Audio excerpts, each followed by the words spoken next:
রাজারহাটে ভোটের প্রচার ঘিরে উত্তেজনা, রাজনৈতিক তরজায় ফের সরগরম হলো এলাকা। নির্বাচনের প্রাক্কালে উত্তপ্ত হয়ে উঠল রাজারহাট নিউ টাউন কেন্দ্রের মণিখোলা অঞ্চল। অভিযোগ পাল্টা অভিযোগে মুখোমুখি শাসক দল তৃণমূল কংগ্রেস এবং বিজেপি বিরোধী দল। ঘটনাকে ঘিরে ইতিমধ্যেই রাজনৈতিক মহলে শুরু হয়েছে চাপানুতোর, যা ভোটের আবহে নতুন মাত্রা যোগ করেছে। ঘটনাটি ঘটেছে নারায়ণপুর থানার অন্তর্গত মণিখোলা এলাকায়। জানা গিয়েছে, বিজেপি প্রার্থী পীযূষ কান্ড্রিয়ার নেতৃত্বে একটি প্রচার মিছিল বের হয়। সেই মিছিল এগিয়ে যাওয়ার সময় এলাকায় উপস্থিত তৃণমূল কর্মীদের সঙ্গে স্লোগানকে কেন্দ্র করে বচসা শুরু হয়। বিজেপি কর্মীদের তরফে জয় শ্রীরাম স্লোগান তোলা হলে পাল্টা জয় বাংলা স্লোগান দেয় তৃণমূল কর্মীরা। আর এই স্লোগান যুদ্ধের মুহূর্তের মধ্যেই উত্তেজনার রূপ নেয়। অভিযোগ, এই পরিস্থিতির মধ্যেই এক তৃণমূল কর্মীকে লক্ষ্য করে হামলা চালানো হয়।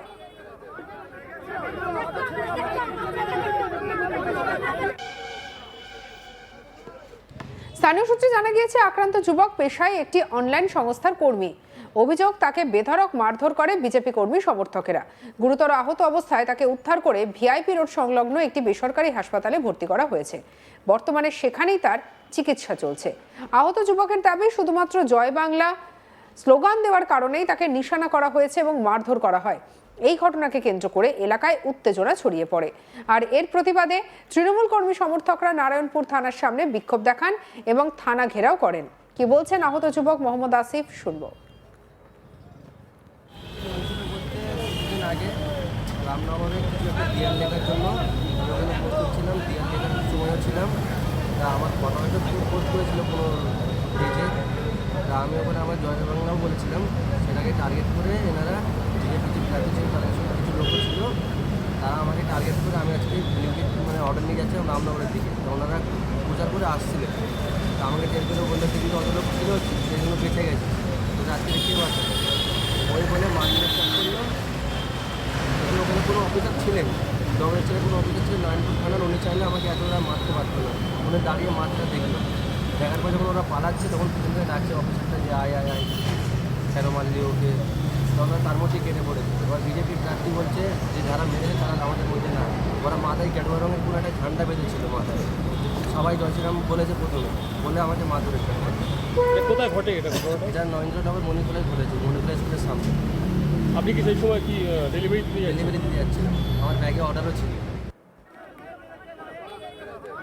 এই বিষয়ে তৃণমূলের তরফে দাবি, অভিযুক্তদের দ্রুত গ্রেপ্তার করতে হবে এবং কঠোর শাস্তির ব্যবস্থা করতে হবে। তৃণমূল প্রার্থী তাপস চ্যাটার্জি কি বলছেন, শুনবো। আমি প্রচারে ছিলাম রাজারহাট ডিস্ট্রিক্টের 2-এ। আজকে 2 নম্বর ওয়ার্ডে ওরা বিজেপির প্রচার ছিল। ওরা প্রচার করতে আমাদের এখানে আমাদের এই যে এই ছেলেরা বিলকির ছেলেরা ব্ল্যাঙ্কির ছেলেরা, ওরা একটি ছেলে বোধহয় ও বাড়ি বাড়ি ফুট সাফাই করে, ওকে ধরে হঠাৎই মারে। ছেলেটি আমাদের পার্টি করে, ছেলেটিকে মারে বলে আগের দিন তুমি লেখার বিষয় বলে এমন করে বেরিয়েছে। এই খাওয়ার পর এলাকার সব ছেলেগুলো একদম মানে চলে আসে। এবং তাৎক্ষণিকভাবে দেখুন একটা সবার মধ্যে প্রতিক্রিয়া হয়। ছেলেটি একটা সংখ্যালঘু মুসলিম ঘরের ছেলে আমি জুম্মাবার এইভাবে ব্যাপারটাকে একটা চলে আসে। তারপরে সবাই মিলে ব্যাপারটাকে খবর পাওয়ার পর আমরা প্রচার শেষ করে আমি আমাদের শহরের সভাপতি বাপি মণ্ডল, স্থানীয় কাউন্সিলর আগে থেকেই আছেন, সবাই চলে আসেন। তারপর আমরা সবথেকে যেটা আমাদের কাছে বাজে লেগেছে যে একটা নারায়ণপুরের একজন পুলিশ অফিসার সে দাঁড়িয়ে আছে, তার সামনে এই ঘটনা ঘটেছে, তার কোনো প্রতিক্রিয়া নেই ইত্যাদি নেই। শুধু তাই না, আমরা আগে আশ্চর্যভাবে দেখলাম যে বিজেপির প্রার্থীকে আমি রাজারহাট দিয়ে আসছি, তার নারায়ণপুর জোন তিনি রাজারহাট অবধি তাকে পৌঁছে দিতে গেছেন, যাতে বিষয়টাকে মানে থেকে নেওয়া যায়। আমরা তার তীব্র প্রতিবাদ করেছি। দোষী পুলিশ অফিসারের বিরুদ্ধে বিষয়গুলো করতে হয়েছি। আমরা অলরেডি কমপ্লেন লজ করেছি পরিবারের পক্ষ থেকে, ব্রিগেডের পক্ষ থেকে।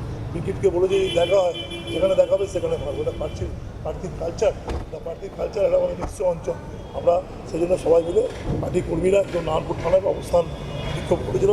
আইসি আমাদের অ্যাসুরেন্স করেছে আজকের মধ্যে ব্যবস্থা নেবে। আমাদের শহরের সভাপতি ওখানে ছিলেন, আমাদের যে আইসি অ্যাসুরেন্স করেছেন যে আজকের মধ্যে ব্যবস্থা নেবে। আজকের মধ্যে ব্যবস্থা নেবে বৃহত্তর আন্দোলন। আমরা নারায়ণপুরের শুধু পার্টি প্রতিবাদ হবে না, পুরো পাড়া ধরে গণপ্রতিবাদ মানুষ। যাকে মারা হয়েছে তার অবস্থা এখন কি?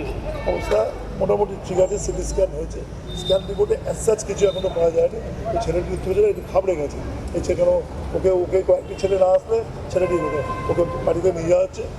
ওষুধ আমরা পার্টির পক্ষ থেকে সমস্ত দেখা হচ্ছে সমস্ত কিছু নিয়ে আছে, দুস্থ ছেলে, দিন আনা দিন খাওয়া ছেলে, তাকে সমস্ত ব্যবস্থা করে এসেছিলাম। আমি এসেছিলাম, আমাদের কাউন্সিলারও এসেছিল, আর সবাইগুলো হচ্ছে এই জায়গাটা মানে এই হচ্ছে ঘটনাই আমাদের ব্যবস্থাপনা। আমরা দোষী পুলিশ ব্যক্তির শাস্তি দাবি করেছি, তাকে ফিল্ড ভিজিট থেকে বিষয়গুলো করেছি, তার নিরাপত্তা আমরা করেছি। কালকে রাতে আমরা সুবিধা পেয়ে আমরা বলবো, আমাদের নেতৃত্বকেও জানিয়েছি, আমাদের জেলা সবাই জানিয়েছি, আমরা আমাদের অফিসে কন্ট্রোল অফিসকেও জানিয়েছি, সবটা মিলিয়ে দাঁড়িয়ে অন্যদিকে বিজেপির পক্ষ থেকে সমস্ত অভিযোগ অস্বীকার করা হয়েছে। বিজেপি প্রার্থী পীযূষ কানুরিয়া দাবি করেছেন এই অভিযোগ সম্পূর্ণ ভিত্তিহীন এবং রাজনৈতিক উদ্দেশ্য প্রণোদিত। তার বক্তব্য, ভোটের মুখে বিজেপির ভাবমূর্তি নষ্ট করতে এই ধরনের অভিযোগ তোলা হচ্ছে। কি বলেছেন পীযূষ কানুরিয়া, শুনবো। সারা রাজারহাট নিউ টাউনে কোথাও কোনো অশান্তি নেই, একমাত্র এই নারায়ণপুরে যখনও আমাদের প্রচার, সেখানে কোনো না কোনো অশান্তি। আমি নিজে বুঝতে পারছি না কি হচ্ছে।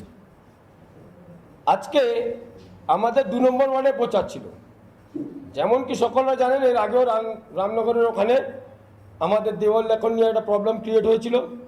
আজও যখন আমরা রামনগর থেকে ফেরত আসছি প্রচার করতে করতে আপনার মণিখোলার দিকে, তখন হঠাৎ আমাদের উপরে চড়া হল। আমি জাস্ট আপনাদেরকে দেখাতে চাইব, এই দেখুন এই ভিডিওটা দেখুন। আমি এখানে প্রচার করছি, আপনি দেখুন পাশ থেকে একটা ব্লিঙ্কিটের বাইক যাবে, এক্ষুনি দেখতে পারবেন, উইদিন 10 সেকেন্ডস গেছে ব্লিঙ্কিটের বাইকটা। এটা হওয়ার পরে হঠাৎ আমরা তো দেখুন কেরমভাবে প্রচার করছি, সিম্পল প্রচার হচ্ছে, প্রচার চলছে, হঠাৎ কিছু ছেলেরা পেছন দিয়ে আসে, গো ব্যাক হ্যান ত্যান, আমাদেরকে দোষারোপ করা শুরু করলো। কি হলো কিছুই বুঝলাম না। পুলিশ ওখানে উপস্থিত, পুলিশের উপস্থিতিতে বারবার কেন গো ব্যাক স্লোগান, কেন জয় বাংলা, তার উপরে কেউ কারো গায়ে হাত কি করে দিতে পারে? সম্পূর্ণ অভিযোগ মিথ্যা, এটা সাজানো ঘটনা। যখন আমার কাছে এসছে, আমি ছেলেটাকে দেখলাম, আমি বললাম বাবা চল একটু দেখি। আমি জিজ্ঞেস করলাম কে আমাদের মধ্যে কেউ ছিল, বলছে না এখানে কেউ নেই। তাহলে হঠাৎ কি করে এই জিনিসটা ঘটলো? আর আমরা তো সিম্পল প্রচারে ছিলাম, পুলিশের সামনে এই ঘটনাটা ঘটলো কি করে? পুলিশের কাছে রেকর্ডিং আছে, বের করে দেখাক, যদি আমাদের কোনো ছেলে থাকে আমি সেখানে ওকে নিয়ে ডাইরেক্ট সারেন্ডার করবো, এটাকে বুকে পাঠানি বলছি। আমরা কোনোদিন অন্যায়কে প্রশ্রয় দিই না। এই জিনিসটা ওরা সাজানো ঘটনা, আমাদেরকে ফাঁসাবার চেষ্টা করছে। যেহেতু নারায়ণপুরে আমি প্রচার করছি, ওনাদের বরদাস্ত হচ্ছে না। ওনারা ভেবেছে নারায়ণপুর ওনাদের নিজের সম্পত্তি, কেউ এখানে প্রচার করতে পারবে না। পতাকা লাগানো ছিল ওই জায়গাটায়, পতাকাটাকে দুদিক দিয়ে বড় বড় তৃণমূলের পতাকা লাগিয়ে আটকে দেওয়া হলো। তা সত্ত্বেও আমি প্রতিটা কর্মীকে বলেছি কেউ কোনো পতাকায় হাত দেবেন না, যা করেছে বেশ করেছে, কোনো অসুবিধা নেই।